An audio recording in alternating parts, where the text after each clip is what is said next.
Selamat pagi Ibu Bapak, Saudara-saudara yang terkasih di dalam Kristus. Kita kembali berjumpa di dalam persekutuan doa pagi GKI Gading Indah. Mari kita awali dengan bersama memuji nama Tuhan. Kita menyanyikan lagu PKJ nomor 239, Perubahan Besar. Kita menyanyikannya bersama dengan anak-anak terkasih dari Sound of Gading Indah.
Mari kita berdoa. Bapa di surga, kami mengucap syukur untuk kasih setia dan pemeliharaan-Mu yang nyata dalam hidup kami.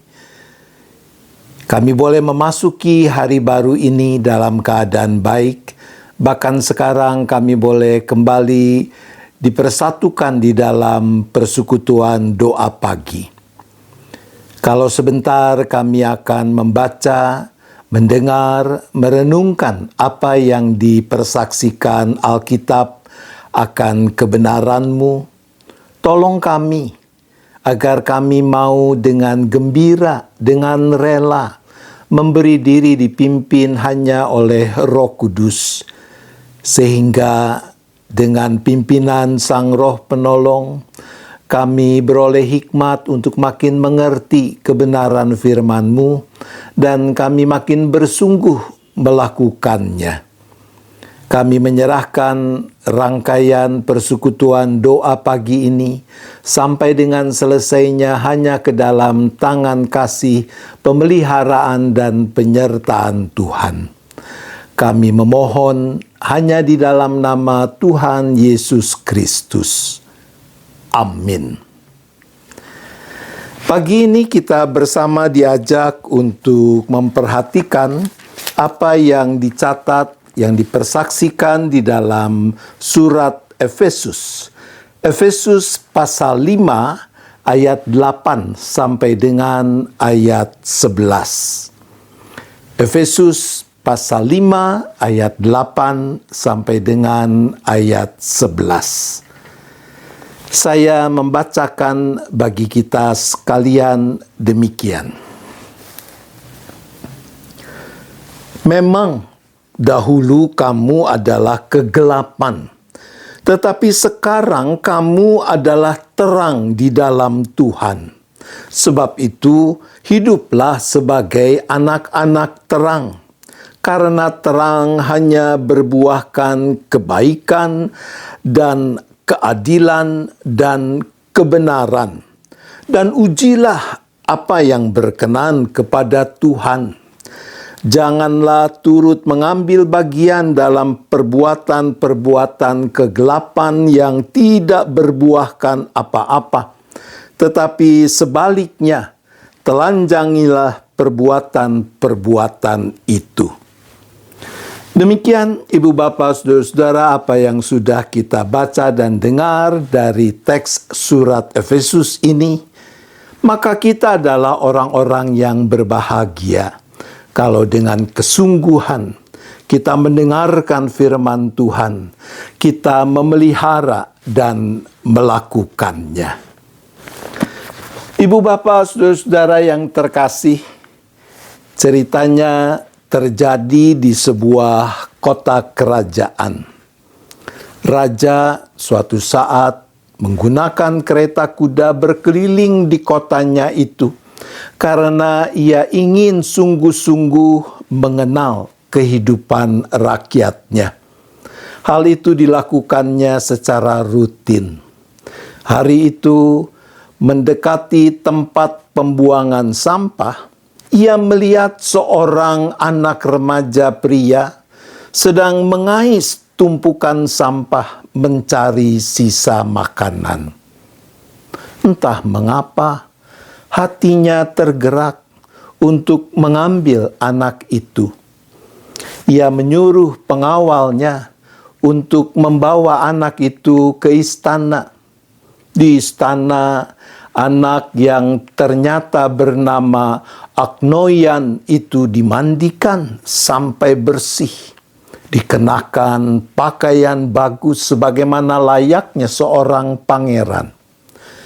Sejak hari itu, Agnoyan tinggal di istana, makan makanan enak ala istana, dipanggilkan guru privat untuk mengajarinya baca tulis dan hal-hal lain.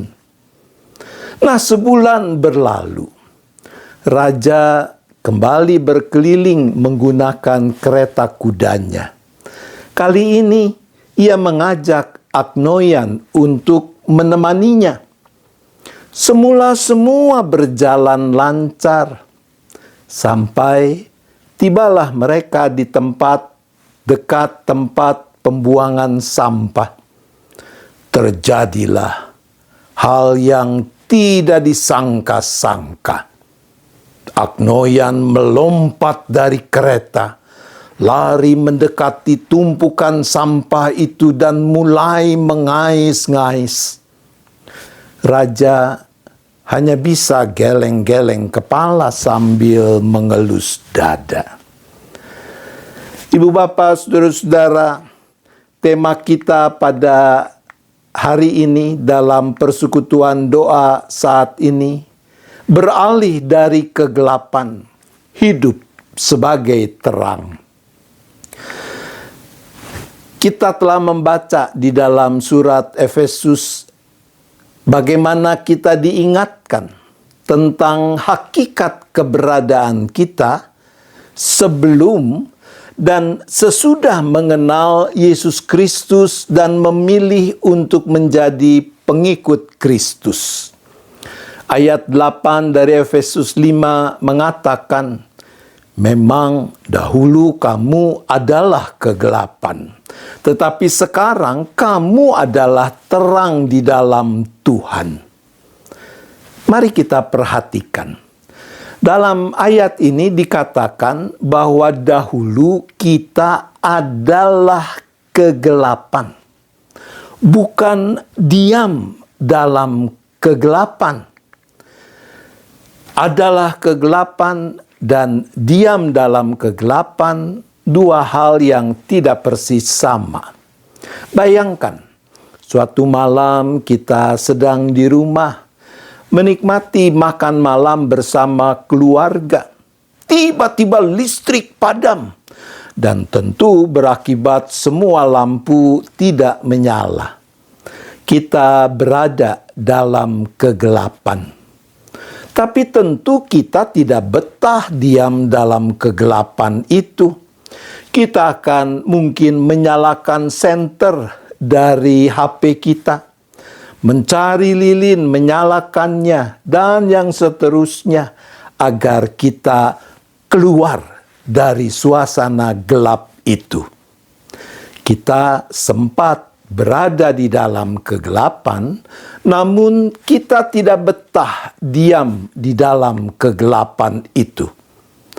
Kembali pada Efesus 5 ayat 8, dikatakan dahulu kamu adalah kegelapan. Pernyataan ini mengingatkan kita akan hakikat keberadaan kita, bahwa ketika kita hidup tanpa Allah, di luar Allah, pada hakikatnya kita adalah kegelapan. Skotos itu istilah yang dipakai dalam Perjanjian Baru.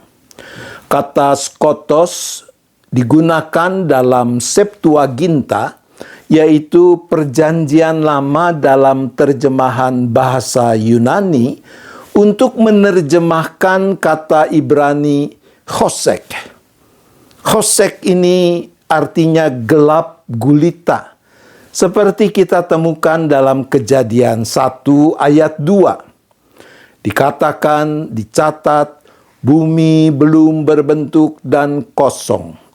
Gelap gulita, chosek, skotos, meliputi samudra semesta.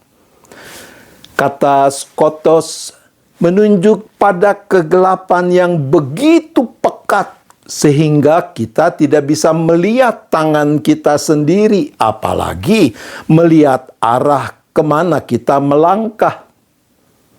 Dosa bukan cuma membuat kita hidup di dalam kegelapan.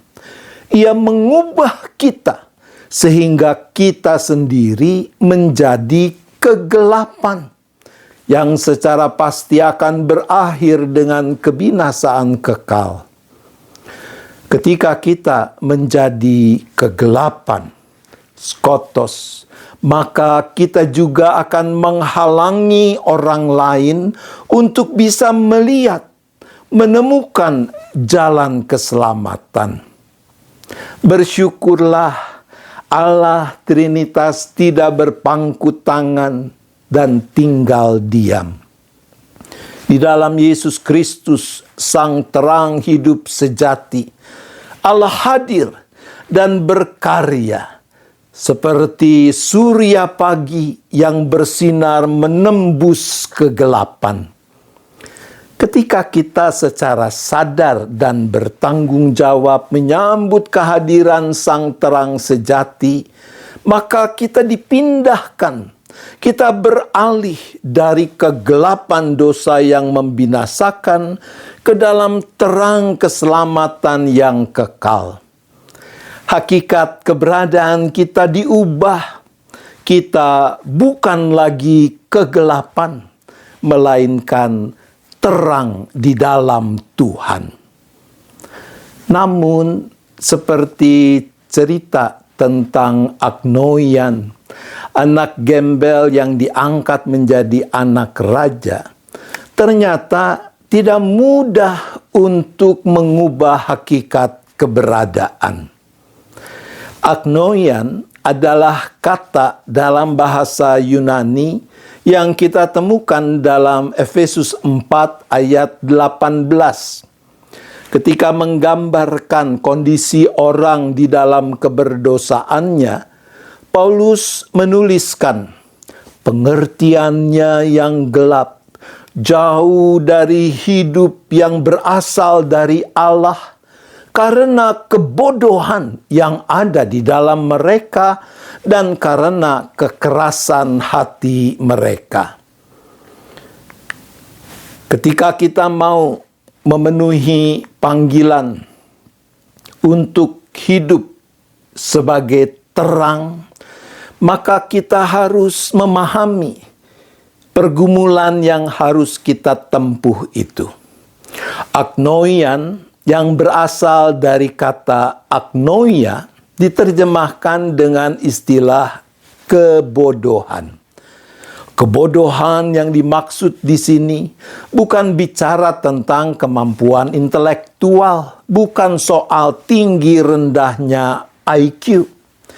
Ia menunjuk pada keengganan orang untuk mengubah perilaku sekalipun sebenarnya sudah tahu apa yang baik, yang benar, yang sesuai dengan kehendak Allah.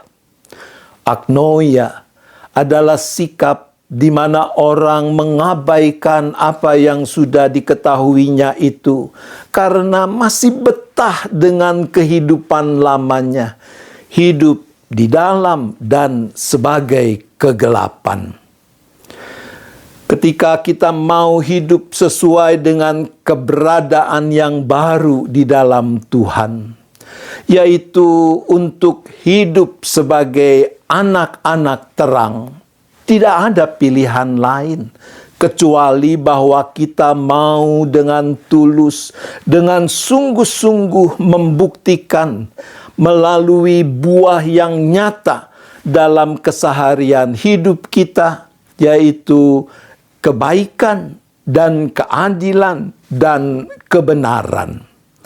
Dengan ungkapan lain, kita mendemonstrasikan bahwa kita telah menjadi anak-anak terang ketika kita terus-menerus menjalani pertobatan, berproses dalam pembaruan hidup, bahwa kita tidak mengabaikan, tidak tinggal dalam agnoia, kebodohan yang menyepelekan anugerah Allah.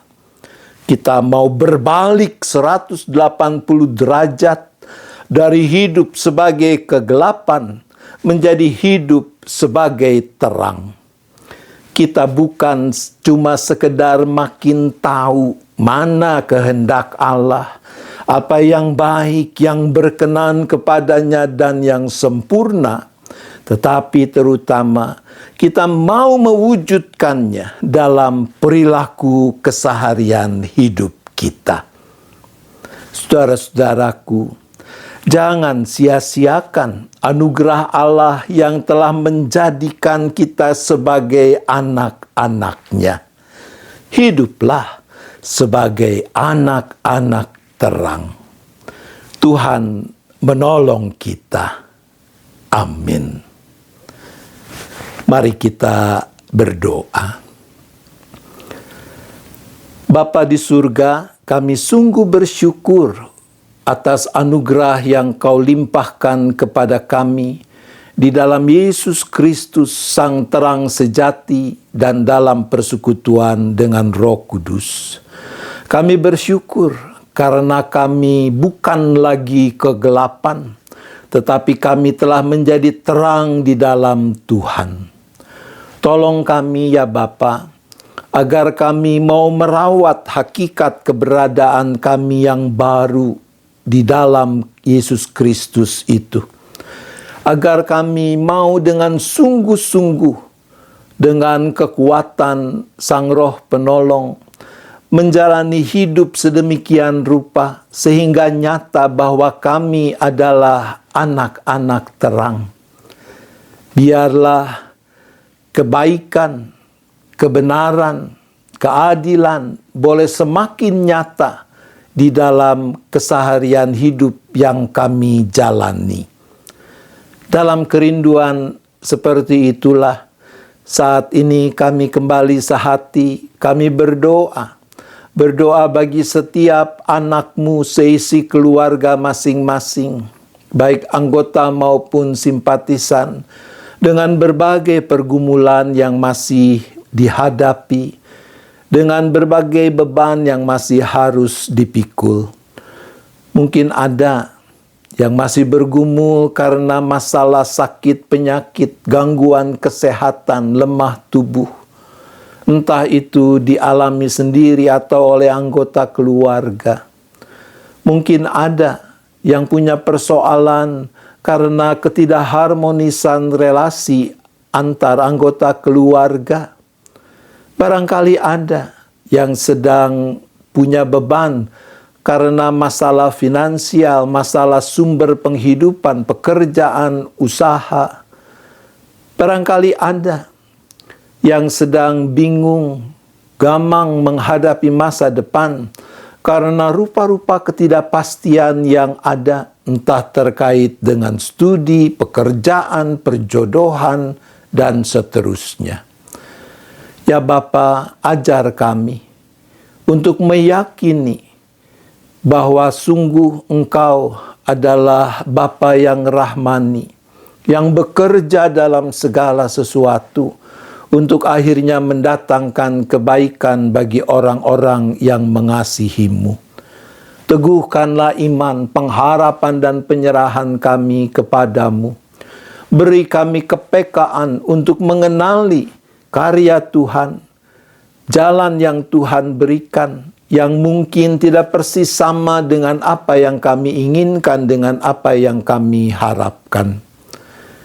Mampukan kami untuk terus bersandar hanya kepadamu, mengandalkan Engkau di dalam segala perkara. Ya Bapa, kami juga kembali berdoa bagi gereja yang Tuhan hadirkan di mana-mana tempat yang Tuhan ikut sertakan mengerjakan misi Allah.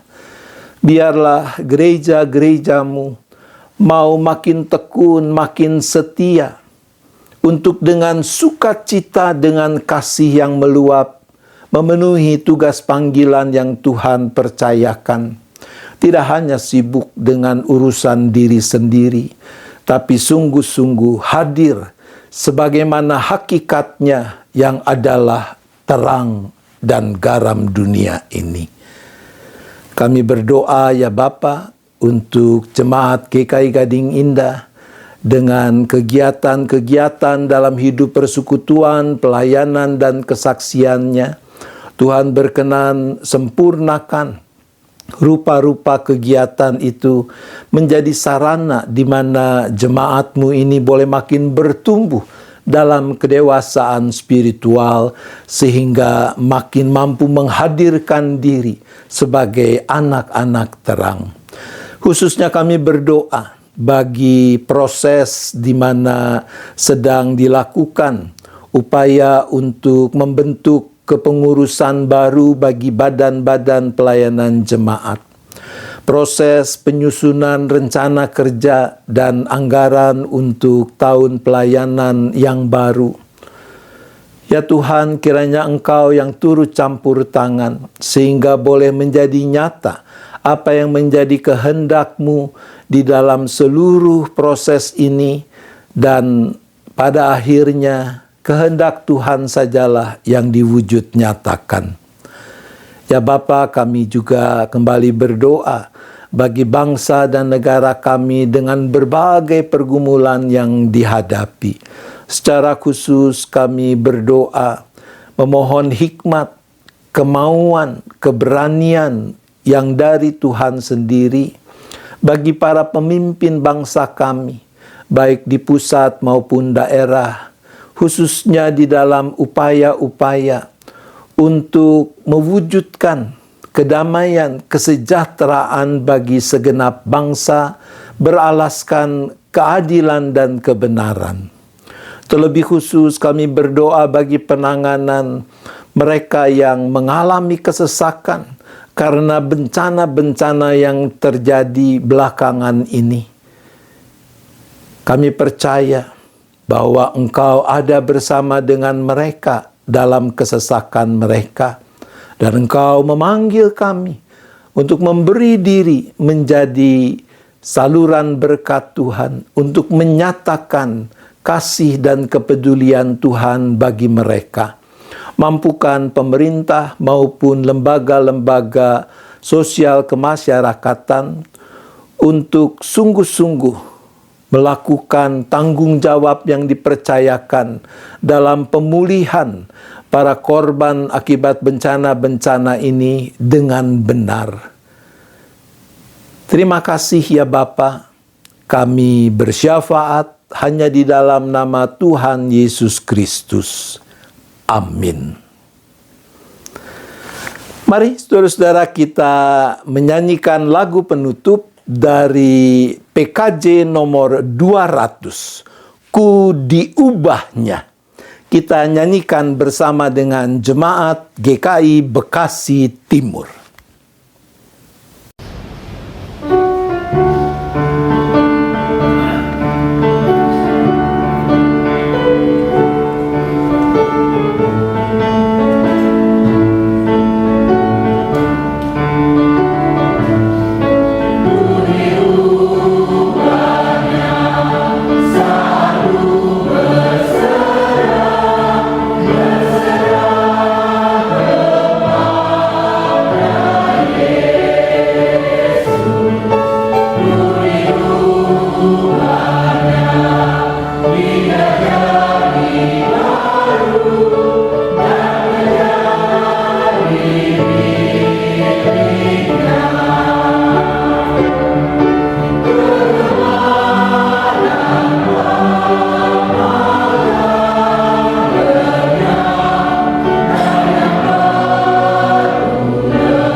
Mari kita kembali berdoa.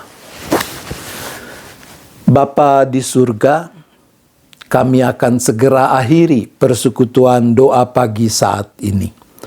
Kami akan lanjutkan perjalanan hidup, aktivitas kami khususnya sepanjang hari yang baru ini.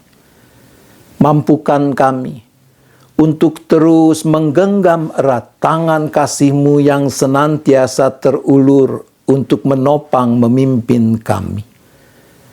Berikan kepada kami berkat-Mu yang cukup, kekuatan, kesehatan, kemampuan melakukan tugas tanggung jawab masing-masing, kecukupan dalam penghidupan, dan terutama peliharakanlah keteguhan iman, pengharapan, penyerahan kami tetap hanya kepada-Mu. Terima kasih ya Bapa, ampuni dosa dan salah kami, agar tidak menghalangi kepenuhan anugerah-Mu. Arahkan hati saudara kepada Tuhan, sambutlah berkat-Nya. Kasih Allah Bapa, kasih karunia Tuhan Yesus Kristus dan persekutuan Roh Kudus besertalah dengan saudara sekalian sampai selama-lamanya. Amin.